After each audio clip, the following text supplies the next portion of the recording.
தாவீதுடைய காரியங்கள் எல்லாம் ஜெயமா இருக்க காரணம், தாவீதுடைய வாழ்க்கையில கர்த்தர் மகிமைப்பட காரணம் ஒண்ணே ஒண்ணுதான். தாவீது சொல்றார், அவருடைய சத்தத்துக்கு நான் செவி கொடுக்காம இருக்கல, அவருடைய பிரமாணங்களை நான் தள்ளி போடவில்லை. ஏசாயா 50வது அதிகாரம் அதனுடைய 5வது வசனத்தில் இப்படி சொல்லுகிற, கர்த்தராகிய ஆண்டவர் என் செவியை திறந்தார், நான் எதிர்க்கவும் இல்லை, நான் பின்வாங்கவும் இல்லை.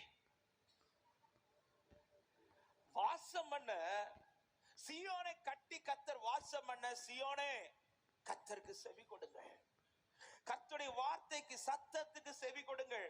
இன்னைக்கு தேவனுடைய சத்தத்தை கேட்கறதை பிடிக்க மாட்டேங்குது. வசனத்தை கேட்கறது இன்னைக்கு நிறைய பேருக்கு ஏதோ வெறுப்பு மாதிரி. இந்த வசனத்தை எடுத்து படிங்க, இந்த வசனத்தை தியானிங்க, கர்த்தர் பேசுறத கேளுங்க, இந்த வார்த்தைக்கு கீழ்ப்படியுங்கள்.